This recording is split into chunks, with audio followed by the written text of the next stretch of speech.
어, 우리 한번 저희 밴쿠버 순복음교회에서 하는 선포가 있거든요. 말씀 전마다 한번 가슴에 손을 얹고 저와 함께 그 믿음의 고백이라고 저희가 하는데요. 함께 한번 저를 따라해 주시면 좋겠습니다. 나는 하나님의 축복의 사람입니다. 나는 예수 그리스도 안에 복의 근원이 되었습니다.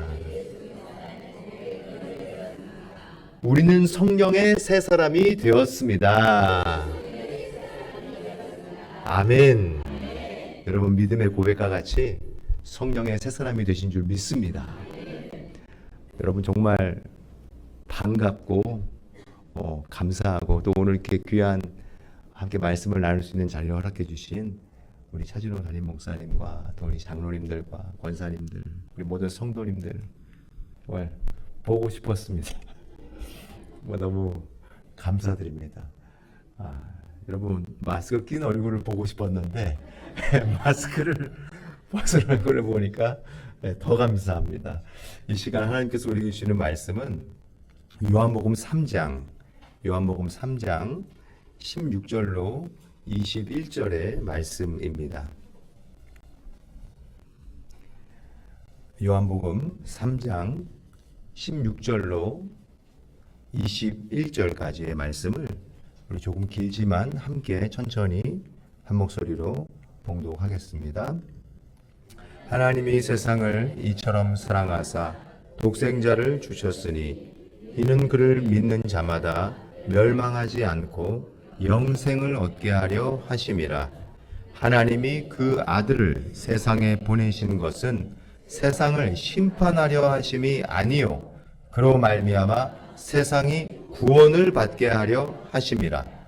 그를 믿는 자는 심판을 받지 아니하는 것이요 믿지 아니하는 자는 하나님의 독생자의 이름을 믿지 아니하므로 벌써 심판을 받은 것이니라.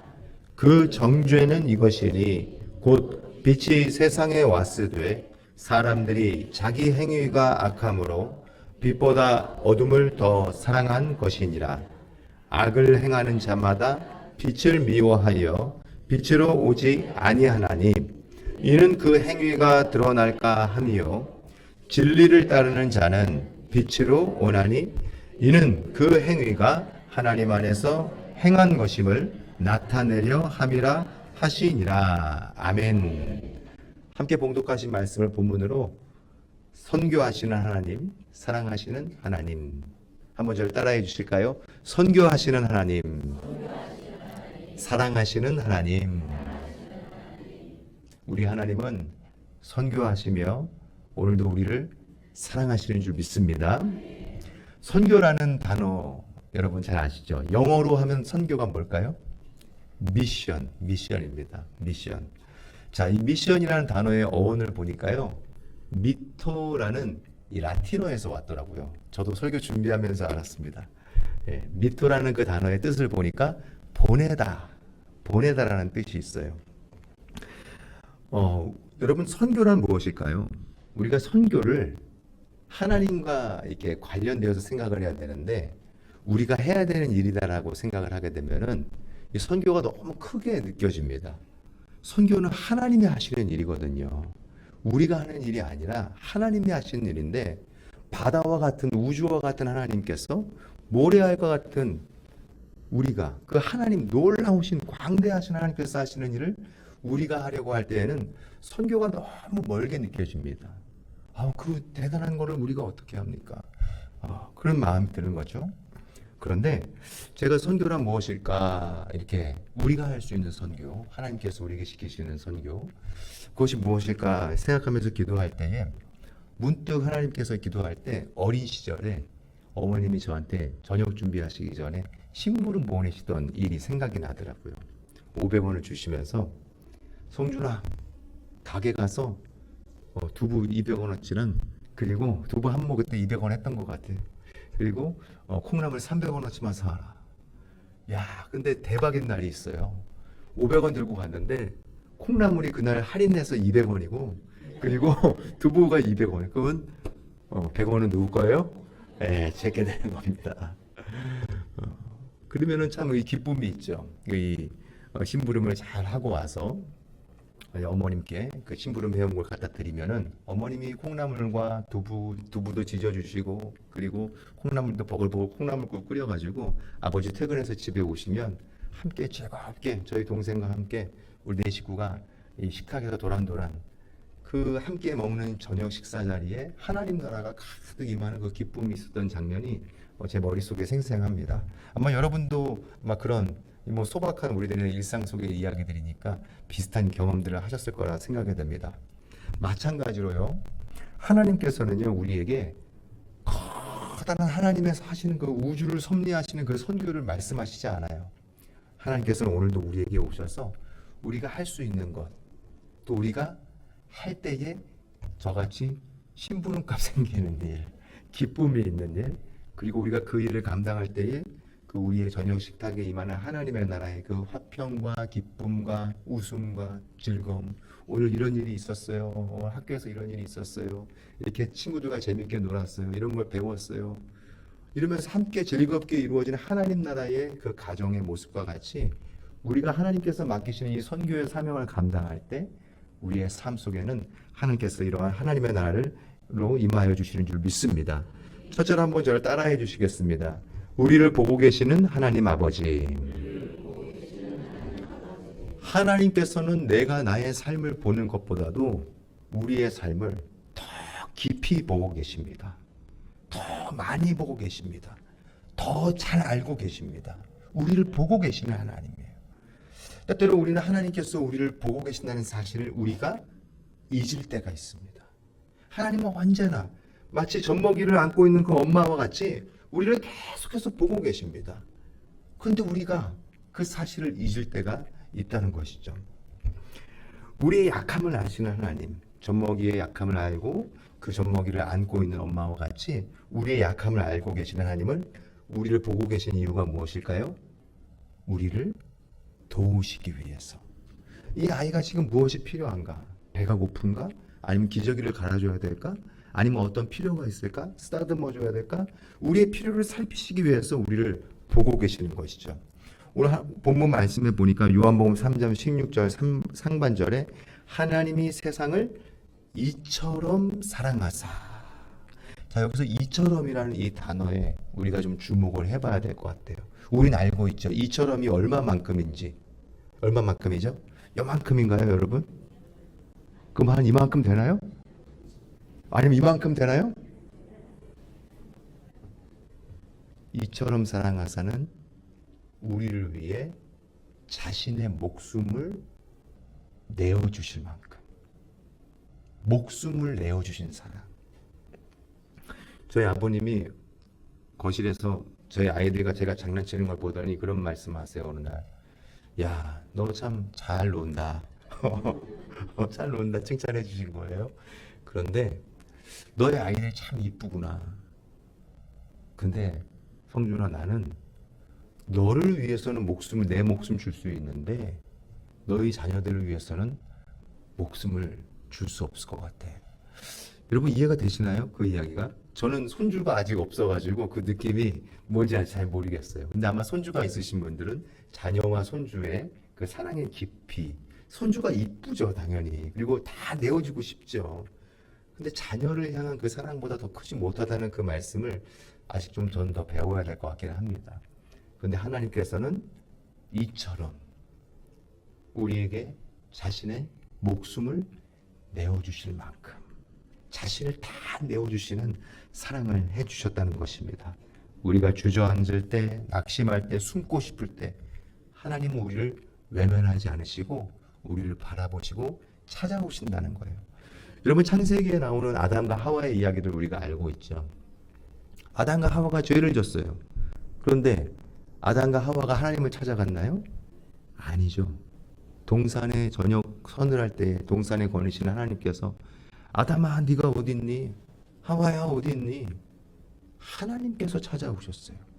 하나님께서는 우리가 죄 가운데 하나님을 떠나 하나님을 배신하고 하나님의 그 무한하신 사랑을 우리가 저버렸던 죄 가운데 있는 순간에도 우리를 보고 계시고 우리를 찾아오시며 우리를 용서하기 원하시는 사랑의 하나님이신 줄 믿습니다. 하나님께서 우리 가운데 다가올 때에 여러분 죄 가운데라도 우리에게 다가오실 때 하나님께 나아가시기 바랍니다. 만약에 그때 아담과 하와가 하나님 한 번만 용서해 주세요. 저 다시는 안 그러겠습니다. 다시는 안 그러겠습니다. 저는 장남입니다. 장남은 어떻죠? 고지식합니다. 너 몇 대 맞을 거야? 왜 동생이랑 싸웠어? 세 대만 맞을게요. 세 대는 무슨 10대 맞아? 그러면은 저는 10대 다 맞아요. 그냥 딱 이를 악물고 진짜 하고 10대를 다 맞습니다. 그래야 되는 줄 아는 거죠. 근데 제 동생은 똑똑해요. IQ가 높아요. 한 대 때리기도 전에 엿가락처럼 휘어집니다. 아이고 나 죽네. 아이고 나 맞지도 않았어요. 맞지도 않는데 엿가락처럼 어떻게 그렇게 휘어지는지. 어쩌다가 한 대 딱 스치기라도 하면 떼굴떼굴 구릅니다. 날 죽이려고 그러냐고 막 부검하냐고 막. 걔는 다 맞는 걸 제가 본 적이 없어요. 저는 고지식해서 다 맞습니다. 근데 걔는 다 맞는 걸 본 적이 없어요.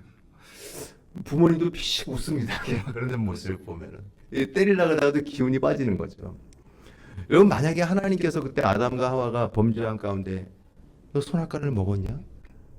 하나님 죄송해요. 잘못했어요. 너무 괜히 맛있어 보였어요. 저 순간에 제가 다시는 안 먹을게요. 회개했으면 어떻게 됐을까요? 용서받았죠. 우리가 지금 이렇게 고생 안 해도 됩니다. 그런데 하나님께서 아담과 하와를 외면하신 것이 아니라 아담과 하와가 죄인인 우리가 하나님을 외면한다는 것이죠. 하나님은 죄 가운데도 우리를 외면하지 않으십니다. 우리를 보고 계시고 오히려 우리에게 더 가까이 찾아와 주십니다. 왜 찾아오시죠? 저거 어디 잘못한 거 한 가지만 있으면 봐라. 내가 저거 그냥 꾸투리 하나 잡아가지고 완전 내고 박살을 내놓을 거야. 그거는 하나님이 아니죠. 그거는 마귀가 하는 일이죠. 요백에 찾아왔던 마귀와 같이 하나님이 잘해주니까 저런 거예요. 그건 마귀가 하는 일이죠. 우리 하나님은 우리가 잘못했을 때에도 용서해 주시기 위해서 하나님의 그 사랑을 빼앗기지 않게 하시려고 우리를 보고 계시며 우리를 찾아오시는, 우리를 구원하시기 위해 바라보고 계시는 좋으신 하나님이신 줄 믿습니다. 선교하고 또 짧지만 목회를 하면서 가장 제가 중요하게 하나님께서 깨닫게 주시는 것은 저에게 있어서는 하나님의 이 사랑의 눈길, 저를 바라보고 계시는 하나님의 사랑의 눈길을 늘 기억하고 느끼며 살아가는 것이 가장 중요하다는 것을 저는 깨닫게 되었습니다.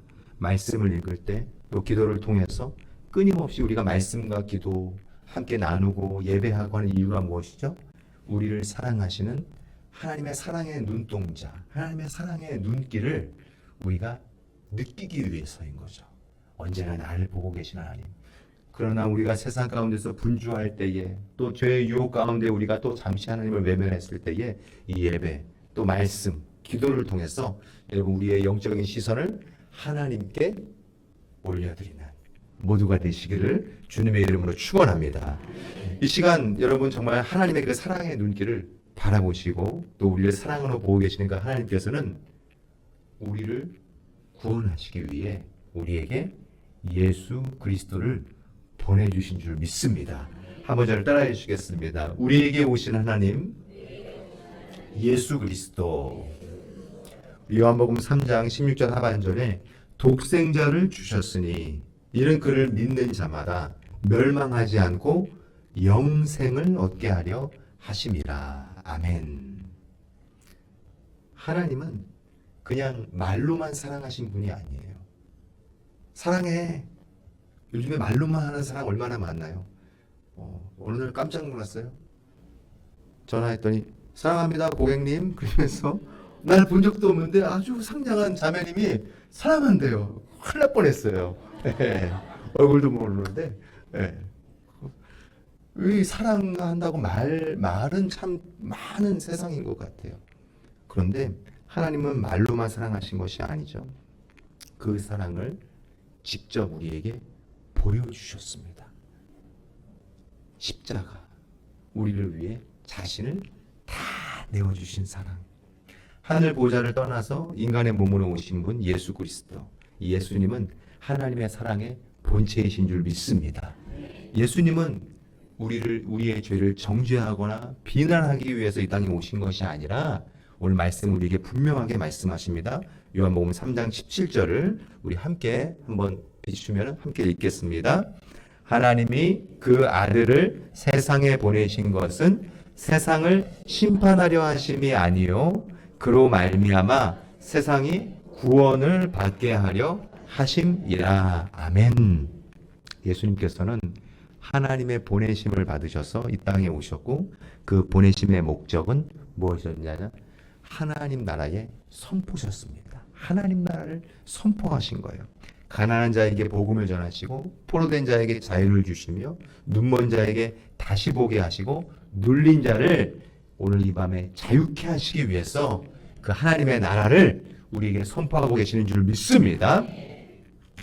저는 예전에 이 예수님처럼 선교를 하고 싶었어요. 그래서 예수님 어떻게 이 땅에 오셔서 선교하셨느냐 그걸 한번 살펴본 적이 있습니다.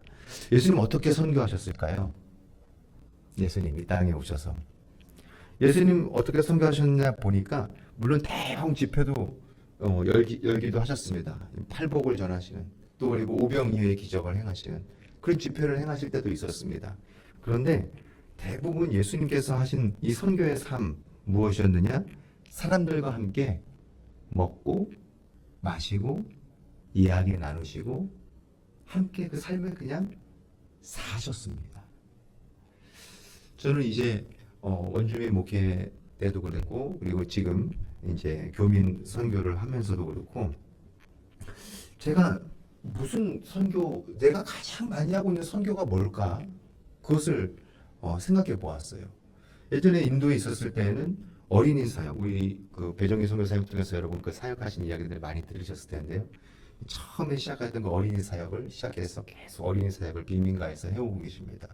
어린이 사역, 또 빈민들을 구제하는 사역, 시골교회 개척 사역, 또 우물을 파주는 사역도 하기도 하고 양과 염소를 가난한 목회자들과 농부들에게 사주기도 하고 또 자전거를 사서 시골교회를 전도하는 전도자들에게 전도를 잘 할 수 있도록 사주기도 하고 참 이런 많은 그 일들이 있었습니다.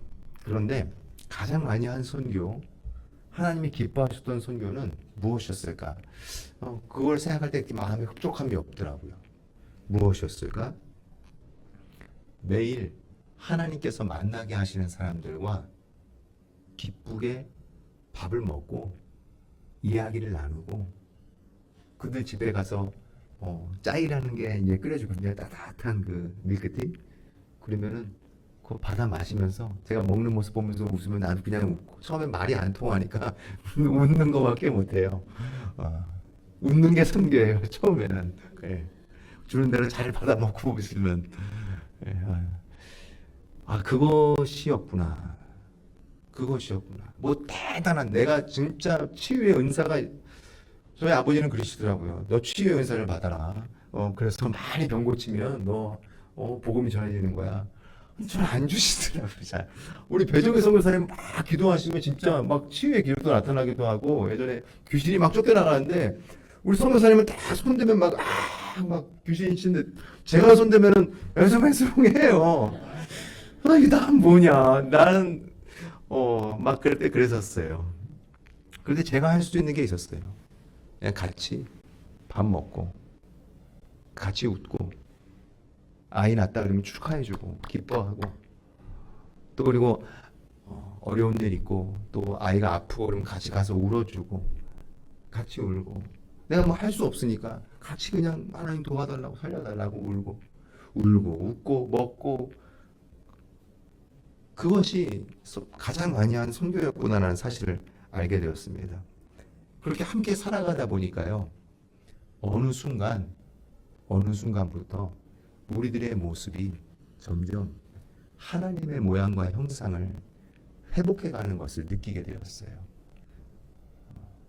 예수님의 모습을 조금씩 닮아가고 내가 할 수 있는 것, 그들과 함께 있어주는 것, 같이 사는 것.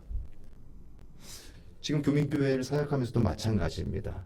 같이 그분들과 사는 것. 항상 묻습니다. 저에게. 목사님, 밴쿠버 좋지요?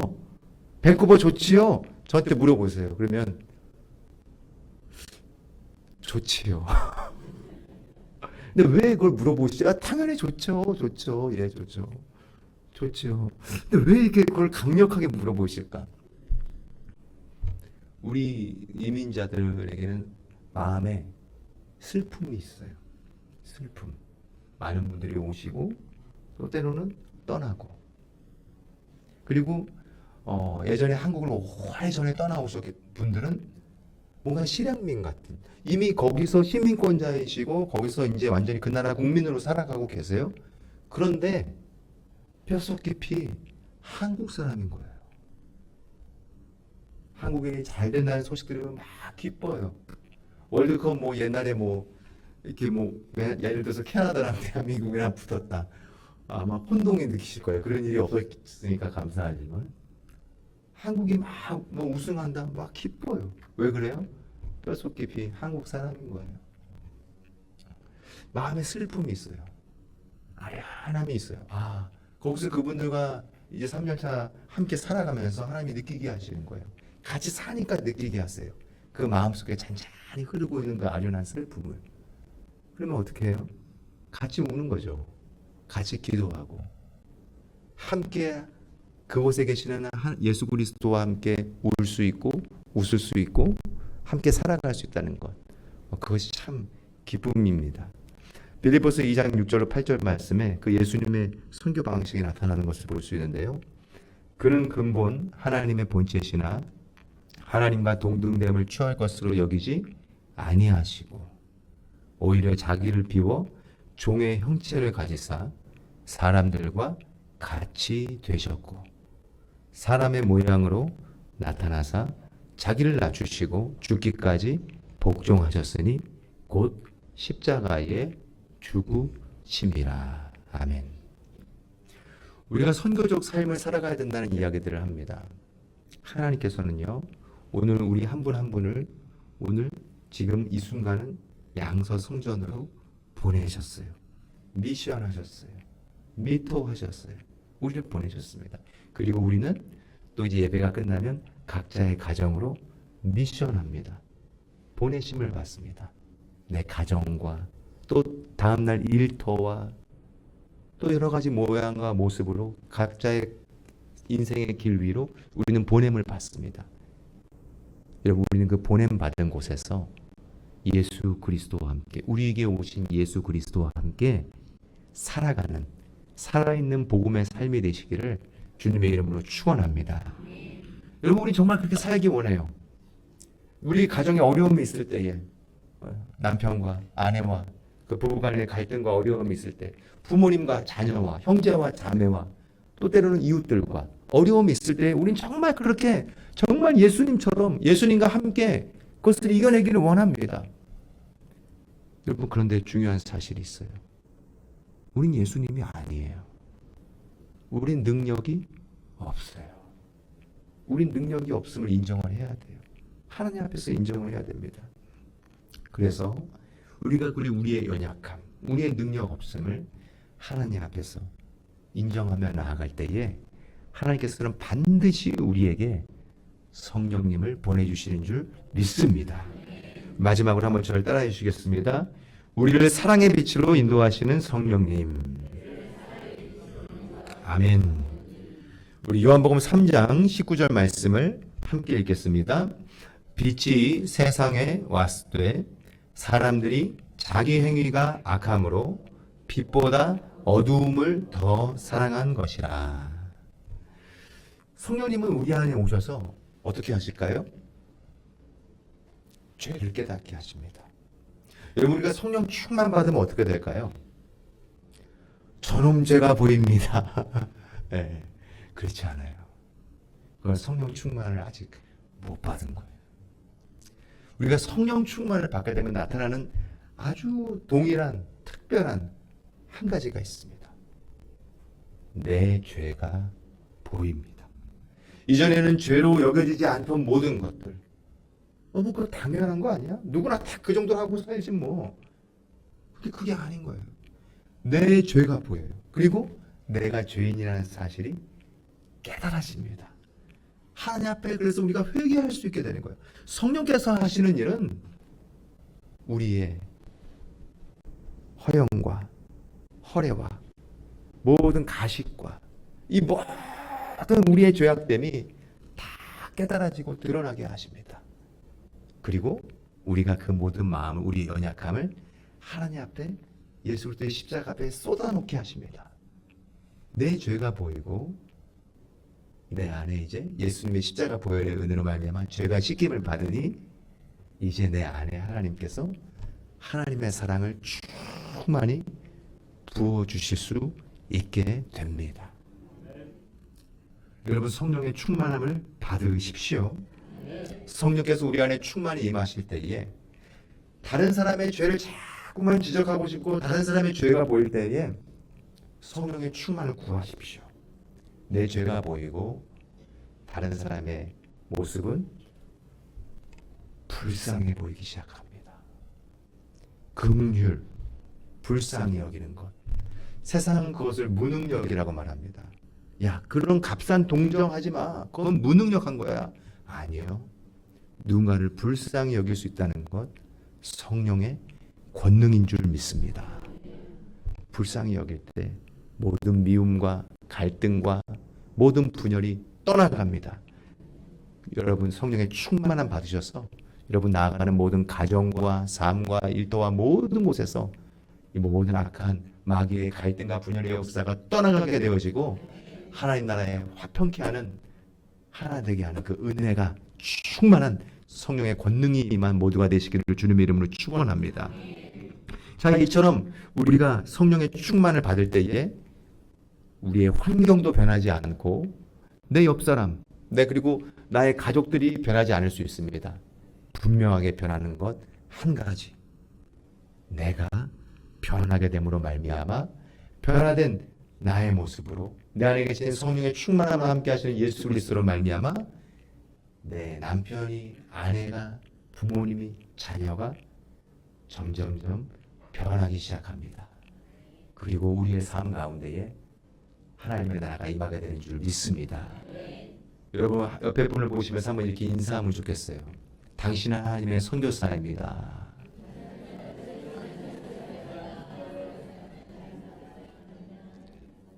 아유, 목사님 저를 또 어디 보내시려고. 여러분, 이미 우리는 보냄을 받았어요. 여러분의 가정에, 그리고 우리 각자의 삶 속에, 그리고 우리의 삶에 지금 풀리지 않는 문제와 상황의 환경 속으로 우리는 이미 보냄을 받았습니다.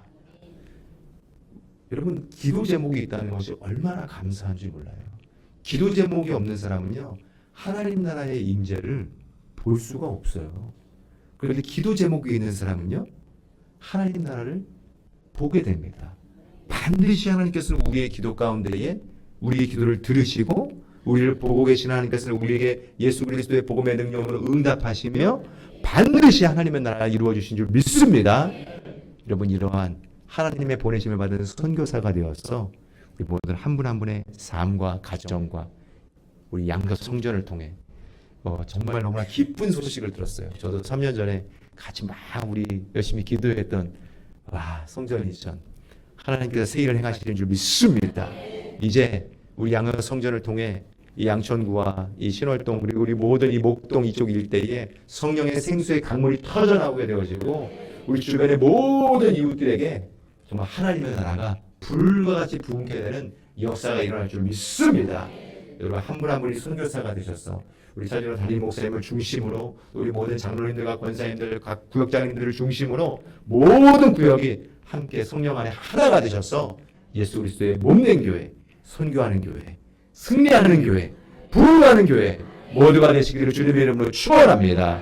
기도하겠습니다. 우리를 사랑하시는 좋으신 하나님, 오늘도 우리를 사랑의 눈으로 바라보시는 하나님의 사랑의 은혜를 감사드립니다.